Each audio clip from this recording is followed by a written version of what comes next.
Você provavelmente já ouviu falar de cidades que tentam enterrar o passado. Onde certos nomes não são mais pronunciados, onde fotos são retiradas das paredes e onde, com o tempo, as pessoas fingem que nada aconteceu. Astoria, no estado do Oregon, é exatamente esse tipo de lugar. Um lugar pacato, cercado por florestas densas, casas de madeira desgastadas pelo tempo e uma comunidade que conhecia todos pelo nome. Mas naquele ano, 1997, tudo mudou. E o nome que ficou proibido de ser dito por tanto tempo era o de uma garota de 14 anos, Megan Holloway. Naquela segunda-feira de março, Megan saiu da escola às 16h10, como fazia religiosamente todos os dias. Vestia uma jaqueta jeans clara, calça de moletom cinza, e levava uma mochila azul com um chaveiro em forma de urso pendurado no zíper. Era uma adolescente comum. Inteligente, reservada, apaixonada por livros de mistério e natureza. Morava a 6 quadras da escola, um trajeto curto, por ruas arborizadas e um campo gramado. O tipo de trajeto que qualquer mãe deixaria o filho fazer sem preocupação. Mas Megan nunca chegou em casa. Às 16h40, a mãe, Janet Holloway, começou a se preocupar. Ligou para o celular de Megan, mas ele foi direto para a caixa postal. Às 17h20, Janet foi até a escola, acreditando que a filha poderia estar na biblioteca. Não estava. Às 18h02, a ligação para o departamento de polícia foi registrada. E às 18h25, a primeira patrulha começou a fazer buscas pela rota que Megan costumava usar para voltar para casa. Mas nada parecia fora do lugar. Nenhum grito ouvido. Nenhuma testemunha. Nenhum objeto deixado para trás. Simplesmente desaparecida. As próximas 72 horas foram um caos. Cartazes foram impressos às pressas. A polícia local pediu reforço estadual. A imprensa começou a chegar. Repórteres cercavam a casa dos Holloway e os microfones buscavam frases de impacto para a audiência. Os amigos de Megan foram entrevistados. Todos repetiam a mesma coisa: ela nunca fugiria. Nunca faria isso sozinha. E de fato, não havia absolutamente nenhum indício de fuga. O quarto dela estava arrumado, os planos escolares intactos, os livros sobre a escrivaninha, marcados na página do dia anterior. Mas talvez o detalhe mais bizarro tenha sido que o detetive responsável pelo caso notou ao revisar câmeras de segurança de uma mercearia na esquina próxima ao campo gramado. Às 16h14, Megan aparece andando calmamente pela calçada. 4 segundos depois, a câmera falha por 6 segundos. Quando volta, ela não está mais ali. Nenhum carro passa. Nenhuma sombra se movimenta. O campo ao fundo, que deveria mostrar o restante do trajeto, permanece estático. Mas Megan sumiu. Como se tivesse evaporado. Como se, por 6 segundos, o mundo tivesse parado. Apenas para levá-la. Nos dias que se seguiram, Astoria se tornou uma cidade cercada pelo medo. Famílias começaram a acompanhar os filhos até a escola. Casas antes abertas, onde vizinhos tomavam café juntos com portas escancaradas, passaram a trancar portões às 18 horas. Helicópteros sobrevoaram a região. Cães farejadores farjaram cada metro do campo gramado. Equipes entraram nas florestas ao redor com rádios, lanternas e mapas. Cavaram terrenos. Vasculharam poços abandonados. Escavaram porões de propriedades antigas. Mas o resultado foi sempre o mesmo: silêncio. No quarto dia, um médium local, chamado Elian North, apareceu nos portões da delegacia. Dizia ter tido visões de Megan presa entre mundos, cercada de pedras úmidas e vozes que cantavam para ela à noite. A polícia ignorou, mas os pais, desesperados, ouviram tudo. E começaram a acreditar. Janet chegou a relatar que, 3 dias depois do desaparecimento, encontrou a cama da filha desarrumada de forma diferente da que havia deixado. A colcha estava dobrada com um símbolo estranho feito com botões da blusa da Megan. Parecia um círculo entrelaçado com triângulos. A mãe levou até a polícia. Eles arquivaram. A cidade passou por uma mudança silenciosa. A escola de Megan instalou câmeras. As lojas começaram a fechar mais cedo. E os olhares entre vizinhos deixaram de ser de confiança e se tornaram de suspeita. A comunidade que antes era unida, se fragmentou. Todo mundo se perguntava o mesmo: como uma adolescente saudável, alegre e inteligente poderia desaparecer em plena luz do dia? Sem deixar rastros? Nenhum crime, nenhuma pista, nenhum corpo. Era mais fácil acreditar em sequestro extraterrestre do que em algo tão perfeitamente silencioso. O caso ganhou atenção nacional. Meg apareceu em programas como America's Most Wanted e da Teline NBC. Investigadores renomados foram convidados para colaborar. Uma linha do tempo foi traçada, detalhando cada segundo dos passos da menina. Mas tudo travava naqueles 6 segundos de vídeo. Os 6 segundos em que o mundo pareceu desligar. E depois reiniciar sem ela. Em novembro de 1998, 1 ano e 8 meses após o desaparecimento, o caso foi arquivado oficialmente como desaparecimento não solucionado. O detetive-chefe pediu afastamento. A família Olova entrou em falência tentando financiar investigações paralelas. Janete Olovay, que havia dedicado sua vida à busca da filha, foi internada por colapso nervoso em 2001. O pai, William, se mudou sem deixar endereço. Os vizinhos, lentamente, voltaram à rotina. Mas sempre que alguém passava pelo campo gramado, evitava olhar para o ponto onde Megan foi vista pela última vez. Porque todos sentiam que aquilo não tinha acabado. Foram necessários 18 anos para que a história de Megan Olovay voltasse à tona. Em 2015, uma construtora da região adquiriu um terreno antigo e isolado a cerca de 16 quilômetros de Astoria, às margens da chamada Estrada 13, uma via mal conservada que serpenteava por entre florestas escuras, usada principalmente por caminhoneiros e caçadores locais. O imóvel era um casarão vitoriano em ruínas, cercado por mato alto, janelas quebradas e muros tomados por era. O tipo de construção que parecia sussurrar que nunca deveria ser reerguida. A demolição começou em uma manhã fria de outubro. Os operários estavam encarregados de derrubar o porão da casa, quando encontraram uma estrutura que não constava em nenhum mapa da propriedade, um poço de pedra, cuidadosamente selado com camadas de concreto reforçado e coberto por tábuas de madeira envelhecida. O que chamou a atenção dos trabalhadores não foi apenas a localização fora do padrão, mas o símbolo esculpido no centro da tampa de pedra, uma figura complexa, semelhante a um selo antigo, com traços circulares entrelaçados a 3 triângulos invertidos.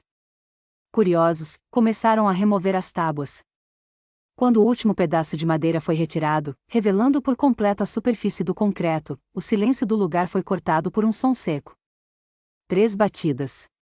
Vindo de dentro do poço. Inicialmente pensaram em um animal preso. Um dos operários chegou a comentar que poderia ser um gambá ou até um filhote de urso. Mas as batidas voltaram. 3. Depois silêncio. Depois 3 de novo. Ritmadas. Frias. Como se fossem parte de um padrão. Um código. Assustados, pararam a obra e chamaram o supervisor, que, por sua vez, acionou a polícia. Quando as autoridades chegaram, lacraram o perímetro. Uma retroescavadeira foi usada para romper o concreto. A expectativa era encontrar ossadas, talvez restos de vítimas antigas ou armadilhas do tempo da Guerra Civil. O que ninguém esperava era encontrar alguém vivo. O concreto foi rompido com dificuldade. O cheiro que emergiu do poço era indescritível, um misto de mofo, ferro oxidado, madeira apodrecida. E algo que os bombeiros descrevem como ar doente. Um por um, os presentes se aproximaram para observar o interior da câmara subterrânea. Às 14h43 daquele dia, um dos oficiais, ao olhar com lanterna para o fundo, deu um grito e caiu para trás. Ela estava lá. Sentada. Encolhida. Olhando para cima. Com vida. Era uma jovem magra, pele pálida ao ponto de parecer translúcida, cabelo escuro grudado na cabeça, e olhos semicerrados como se a luz fosse uma agressão. Estava vestida com uma blusa desbotada dos anos 90. Tremia. Murmurava. Não tentava fugir, não pedia ajuda. Apenas permanecia ali, como se esperasse. Como se soubesse que, em algum momento, alguém viria buscá-la. Foi resgatada com o auxílio de cordas e maca. Durante o processo, não pronunciou nenhuma palavra inteligível. Seus olhos, no entanto, percorriam lentamente cada pessoa ao redor, como se os estudasse. Como se estivesse tentando lembrar quem eram. No hospital, após exames de emergência, o impossível foi confirmado: a garota era Megan Holloway. A mesma que desaparecera em 1997. As impressões digitais batiam. O DNA confirmado. As marcas de nascença também. Mas havia um problema. Megan não parecia ter 32 anos. O corpo era o de uma adolescente de, no máximo, 16. Nenhum sinal de envelhecimento normal. Nenhuma cicatriz. Nenhuma explicação. Mais assustador do que isso era sua condição. Apesar da falta de exposição à luz, da aparente desnutrição crônica e da falta de contato com o mundo, seus órgãos estavam funcionando como se tivessem entrado em hibernação biológica. Ela não conseguia comer comida sólida, mas murmurava frases desconexas, entre elas. Elas cantavam para mim. Elas choravam quando eu chorava. Elas não queriam que eu saísse. No relatório médico, um trecho específico chamou a atenção. Paciente apresenta padrões psicológicos compatíveis com isolamento prolongado, porém sem sinais de colapso mental típico. Aparenta reconhecer alguns elementos do ambiente, mas trata o tempo como se não tivesse passado. Durante um dos exames, Megan olhou fixamente para a enfermeira e disse com voz baixa, sem piscar: "Eles deixaram eu sair. Mas disseram que vão me buscar." Os dias seguintes à redescoberta de Megan foram cercados por um silêncio incômodo nos corredores do hospital. Mesmo os médicos mais experientes sentiam que estavam diante de algo que transcendia a ciência. Ela não reagia como uma vítima de sequestro. Não parecia assustada. Também não demonstrava surpresa ao descobrir que haviam se passado 18 anos. Pelo contrário, falava como se tivesse saído de casa na tarde anterior. E ao mesmo tempo, havia um vazio estranho em sua linguagem, como se partes da memória tivessem sido cuidadosamente apagadas ou substituídas. Durante as madrugadas, as câmeras de segurança do hospital registraram momentos perturbadores. Megan, deitada em sua cama, levantava subitamente entre 2 horas e 3 horas da manhã e se sentava de costas para a câmera.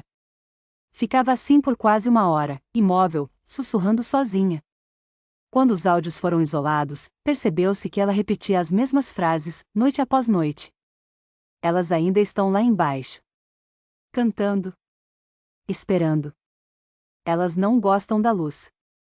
Os médicos tentaram sedá-la em algumas dessas noites, mas os sedativos pareciam não fazer efeito. Em uma ocasião, uma enfermeira disse que ao entrar no quarto durante um dos episódios, sentiu o ambiente mais frio que o normal, apesar de os termostatos indicarem temperatura constante. Megan, ao perceber a presença da enfermeira, simplesmente virou a cabeça e sussurrou: "Agora elas sabem onde estou." A mãe, Janet Holloway, visitou a filha no 3º dia. Ao entrar no quarto, desabou no chão. Não conseguia encará-la. Disse que, apesar de reconhecer o rosto, havia algo nos olhos da menina que não era dela. Algo antigo. O pai, William, recusou-se a ver Megan. Enviou uma carta dizendo que não acreditava que aquilo fosse real. A equipe psiquiátrica começou a especular sobre um possível quadro de psicose induzida por confinamento. Mas nada explicava o detalhe mais impressionante: as células de Megan estavam quase intactas. O nível de deterioração biológica era mínimo. Exames de densidade óssea, exames hormonais e marcas de crescimento apontavam para um corpo que, de fato, parecia nunca ter envelhecido. E então, durante uma entrevista com uma psicóloga forense, Megan revelou algo que congelou o sangue de todos. Tinha uma voz nova. No final. Uma que nunca cantava. Ela só ria. Enquanto Megan permanecia sob observação, a investigação voltou-se para o símbolo encontrado no concreto do poço. Especialistas em arqueologia e história local foram consultados. E foi uma pesquisadora da Universidade de Portland quem trouxe a revelação mais chocante: o selo esculpido na tampa correspondia a um emblema usado por uma sociedade secreta do século XVIII conhecida como Ordine in Tenebris, da Ordem da Escuridão. Pouco se sabia sobre esse grupo, exceto por relatos fragmentados em diários antigos e jornais desaparecidos. Atuavam no noroeste dos Estados Unidos entre 1770 e 1850. Segundo os textos, acreditavam que o mundo físico era uma prisão espiritual, e que certos escolhidos precisavam ser isolados para transcender o tempo, para se tornarem receptáculos de forças invisíveis que habitavam nas fendas do mundo. Essas forças, segundo eles, falavam através de câmaras escuras e úmidas, como poços. Vários casos de desaparecimento infantil entre 1790 e 1840 foram, na época, atribuídos a essa seita. Crianças que sumiam da noite para o dia, sem explicação, e que, às vezes, reapareciam anos depois, com aparência idêntica à do momento em que haviam desaparecido. Algumas não falavam mais. Outras morriam horas após serem encontradas. Nenhuma teve uma explicação conclusiva. A casa da Estrada 13 onde Megan foi descoberta, segundo registros recuperados, foi construída sobre ruínas de uma capela abandonada, pertencente à Ordem da Escuridão. E mais perturbador ainda, em um manuscrito de 1834, há a descrição de um ritual onde a alma da oferenda deve ser mantida em silêncio profundo por 18 voltas do sol duplo. Um ciclo que equivaleria, em interpretação moderna, a 18 anos lunares. A conexão estava feita. Mas ninguém queria aceitá-la. O FBI assumiu a investigação e lacrou os documentos. A equipe médica foi silenciada com ordens judiciais. Megan foi transferida para uma instalação federal sob pretexto de proteção especial. Mas nem a ciência, nem a fé podiam mais explicar o que ela era. E o mais preocupante era que Megan parecia saber disso desde o primeiro dia em que saiu do poço. Enquanto o caso de Megan se desenrolava em silêncio sob os olhos do governo, um policial aposentado chamado Richard Greene, que havia atuado em Astoria nos anos 40, reapareceu na mídia local com uma declaração inesperada. Já com 92 anos, Greene foi entrevistado por um documentarista independente e revelou que o desaparecimento de Megan não era o primeiro naquela região.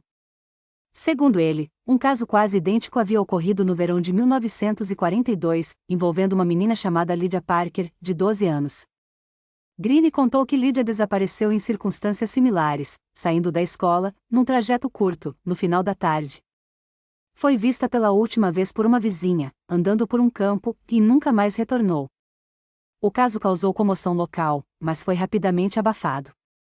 Segundo Greene, 7 anos depois, Lydia foi reencontrada dentro de uma câmara subterrânea em um terreno rural abandonado, muito próximo à mesma Estrada 13. O relatório original do resgate dizia que Lydia estava viva, desorientada e sem sinais de envelhecimento. Ela foi levada para um hospital, mas morreu 24 horas depois por falência cardíaca repentina. O mais assustador, segundo Greene, era que a descrição física de Lydia na época de seu retorno era idêntica à última foto conhecida dela antes do desaparecimento, até o penteado e a roupa. Nada havia mudado. Quando os registros do caso Parker foram solicitados, descobriu-se que o arquivo inteiro havia sido destruído em um incêndio misterioso em 1951, junto com outros documentos de desaparecimentos incomuns da década de 40. Nenhuma cópia havia sobrevivido. Nenhum microfilme. Nada. Richard Greene faleceu poucos dias depois da entrevista. A gravação do documentarista sumiu da internet. Mas uma frase dita por Greene permaneceu viva, repetida por quem teve acesso ao corte bruto do material. Não foi a primeira. E eu duvido que tenha sido a última. Aquilo ali não é um lugar para se construir nada. Aquilo é um túmulo que respira. Derek Finn era um jornalista investigativo, conhecido por seu blog Echoes of the Eyes, especializado em histórias obscuras, cultos e casos enterrados pela mídia tradicional. Quando soube do reaparecimento de Megan, viajou até Astoria decidido a revelar o que a grande imprensa tentava esconder. Passou 3 semanas na cidade. Visitou a escola onde Megan estudava. Conversou com ex-colegas, com a mãe de Lydia Parker, que ainda vivia sob proteção em um asilo, e com um ex-funcionário do hospital onde Megan ficou internada. Todos os caminhos o levaram de volta ao mesmo ponto, a casa da Estrada 13. Derek tentou entrar na propriedade, mas ela já havia sido cercada com concreto armado e câmeras de segurança privadas. Ainda assim, conseguiu encontrar um antigo mapa das fundações originais do casarão. Ali, descobriu que o poço onde Megan fora encontrada não era o único. Havia 3 outros acessos subterrâneos mapeados e lacrados, um deles diretamente sob a capela da antiga Ordem da Escuridão. No dia 14 de dezembro de 2015, Derek publicou um artigo em seu blog chamado A Criança do Tempo, Megan Olova e a Máquina de Silêncio. No texto, questionava as autoridades, relacionava os símbolos a cultos antigos e propunha que o local fazia parte de uma estrutura ritualística. O artigo viralizou. Mas 3 dias depois, Derek desapareceu. Seu carro foi encontrado abandonado em uma estrada de terra, a cerca de 3 quilômetros da Estrada 13. No banco do passageiro, havia uma fita cassete. Mesmo com toda a tecnologia digital ao seu alcance, ele usava fitas para registrar pensamentos e confissões pessoais. A fita foi recuperada por uma investigadora independente que conhecia Derek e publicou trechos em fóruns ocultistas. Na gravação, Derek parecia aflito. A respiração era pesada. Em determinado momento, ele sussurra: "Eu estive lá. Eu ouvi. Não são vozes. Não são humanas. Elas não falam, elas me lembram. Elas sabem o que você fez. O que você é. E elas me disseram que ela não saiu por acidente. Ela foi devolvida porque algo maior vem depois." A fita termina com um som grave, distorcido, seguido de silêncio absoluto. Nenhuma outra pista sobre o paradeiro de Derek foi encontrada. As autoridades afirmam, até Roger, que ele provavelmente sofreu um acidente e se perdeu na mata. Mas quem ouviu a gravação sabe. Ele foi chamado de volta. No começo de 2016, Megan Olova foi considerada oficialmente recuperada e liberada da custódia do governo federal. Mas isso não significava que estava livre. Ela foi colocada sob identidade protegida, em uma casa supervisionada, localizada a poucos quilômetros da cidade onde tudo havia começado. A decisão de mantê-la por perto era, segundo os agentes, por motivos de observação comportamental e proximidade com o local de origem do fenômeno. O que quer que isso significasse. A casa era pequena, cercada por floresta, com sensores em todas as entradas, câmeras de monitoramento e vigilância 24 horas. Mesmo assim, Megan parecia inquieta. Nas raras vezes em que era vista por vizinhos, sempre de longe, andava com passos lentos, os braços sempre juntos ao corpo, a cabeça ligeiramente abaixada. Nunca olhava nos olhos de ninguém. Nunca sorria. Relatórios internos revelaram que ela havia desenvolvido uma estranha obsessão pelo número 18. Marcava datas com ele, contava degraus, batia nos móveis em grupos de 18 toques. Em uma das gravações noturnas, foi vista desenhando no chão com giz um símbolo circular, repetido 18 vezes, murmurando em um idioma que nenhum dos analistas linguísticos conseguiu identificar. Na noite de 17 de março de 2016, exatos 19 anos após seu desaparecimento original, algo aconteceu. Às 3h17 da madrugada, todas as câmeras da casa pararam simultaneamente. As imagens retornaram 6 minutos depois. Megan não estava mais lá. As portas e janelas permaneciam trancadas por dentro. Sem sinais de arrombamento. Sem digitais. Sem pegadas. Como se ela tivesse simplesmente evaporado. Sobre a cama, havia apenas um bilhete. Escrito com tinta preta, tremida, como se feita com um pincel improvisado. A carne pode fugir. A alma, não. Dessa vez, não houve busca. Não houve imprensa. O caso foi arquivado no mesmo instante. E a casa onde Megan esteve? Lacrada. Silenciada. Como se ela nunca tivesse voltado. Mas quem vive na região diz que, em noites de neblina, às vezes é possível ver uma jovem parada na estrada, de roupa clara, olhando para o mato, como se ouvisse algo chamando de volta. 5 anos depois do segundo desaparecimento de Megan, em outubro de 2021, uma youtuber chamada Lexi Morial, criadora do canal paranormal Deep Nights, decidiu fazer um especial de Halloween sobre casos reais jamais resolvidos. Ao pesquisar sobre a história de Megan, se deparou com fóruns obscuros e arquivos vazados. Mesmo com os riscos, decidiu viajar até Astoria e investigar pessoalmente a lendária casa da Estrada 13, agora apenas uma laje de concreto encoberta por vegetação e marcada com placas de propriedade privada.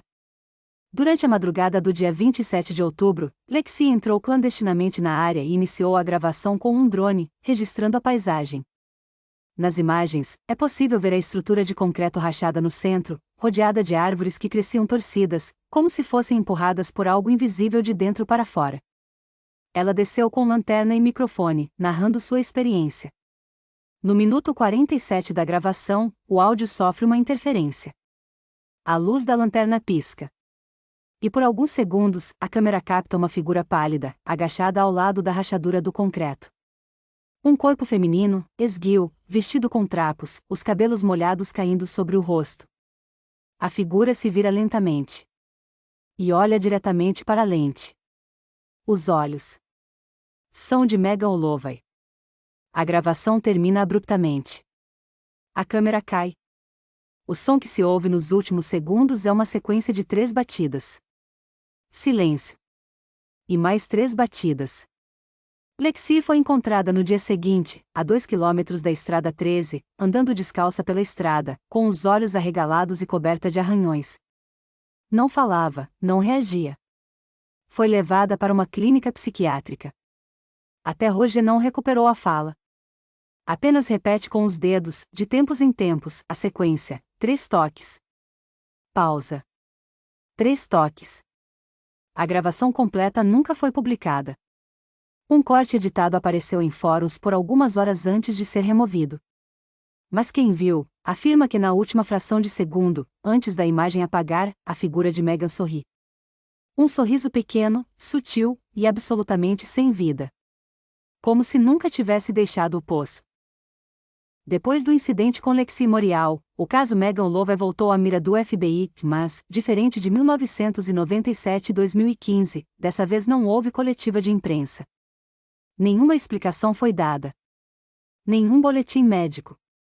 A única evidência concreta foi a presença de agentes federais na área da Estrada 13 na madrugada seguinte, carregando equipamentos pesados e lacrando a propriedade com cercas metálicas e placas de risco biológico. Fontes anônimas de dentro do condado revelaram que um novo acesso subterrâneo foi detectado sob a laje. Um túnel antigo, feito em alvenaria rudimentar, cuja profundidade ainda não foi oficialmente divulgada. O que se sabe é que, 3 semanas depois da suposta inspeção, todo o perímetro foi selado com concreto de alta densidade, coberto por solo transplantado e árvores jovens replantadas em círculos precisos. Como se alguém quisesse não apenas esconder, mas anular aquele lugar do mapa. Registros públicos da cidade foram atualizados silenciosamente. O endereço da Estrada 13 foi removido do sistema de correios. Google Maps passou a mostrar uma mancha verde sem estradas no local. Como se a casa, o terreno, e tudo o que aconteceu ali nunca tivesse existido. Enquanto isso, teóricos começaram a notar padrões. Outros desaparecimentos similares, com perfis idênticos aos de Megan, começaram a emergir em cidades remotas de estados como Maine, Michigan, Montana. Sempre adolescentes entre 13 e 16 anos. Sempre desaparecendo em locais arborizados. E, em raros casos, reaparecendo anos depois. Sem ter envelhecido. Alguns investigadores independentes começaram a circular a hipótese de que a Ordem da Escuridão não havia sido extinta. Apenas reformulada. Escondida sob outras estruturas, talvez digitais, talvez governamentais. Seriam essas ofertas parte de um ciclo? Um ritual ainda ativo, disfarçado de lenda urbana? Talvez Megan fosse apenas uma entre muitos nomes. E o mais apavorante era a possibilidade de que ela soubesse disso. Roger, ao andar por Astoria, poucas pessoas se atrevem a falar o nome Holloway em voz alta. Muitos fingem não lembrar. Outros negam que aquilo tenha acontecido. Mas há aqueles, os mais velhos, os que moram mais próximos da floresta, que ainda se lembram. Que afirmam ter visto, em noites silenciosas, a figura de uma jovem parada na beira da estrada, observando nada, com a cabeça levemente inclinada. Esperando algo. Ou alguém. Na cidade vizinha de Seazide, um padre conhecido por atuar com exorcismos foi visitado por uma senhora que dizia ouvir batidas vindas do fundo de um poço desativado em seu quintal. 3 batidas. Pausa. 3 batidas. Quando o padre perguntou se ela havia respondido, ela disse que sim. Que respondeu batendo de volta. Que desde então, ela ouvia sussurros à noite, chamando seu nome. E foi então que, Pela primeira vez em anos, algo novo apareceu na internet, um vídeo anônimo, postado em um fórum da Deep Web. Mostrava apenas uma sequência de imagens, símbolos riscados em paredes, trechos do símbolo da Ordem da Escuridão, e uma frase que se repetia no rodapé, em vários idiomas. A carne foge. A alma retorna. Prepare-se para o retorno do ciclo. Ninguém sabe quem postou. Mas o tempo entre as aparições parece seguir uma métrica precisa. Um calendário invisível, escrito com ecos e sombras. E enquanto a laje da Estrada 13 permanece enterrada sob concreto e silêncio, uma pergunta ainda pulsa nos cantos mais escuros da mente. E se Megan nunca tivesse realmente saído daquele poço? E se o que retornou foi algo que só usava o corpo dela como porta? Se você chegou até aqui, cuidado com os poços onde pisa. Obrigada por assistir ao Histórias Macabras. Se essa história te arrepiou, curta, comente e se inscreva no canal. E lembre-se, nem tudo que está enterrado está morto. Vou deixar outro vídeo aqui na tela. Se você gosta de histórias reais e inexplicáveis, tenho certeza que essa também vai te prender do início ao fim. Clique e continue com a gente nessa jornada sombria.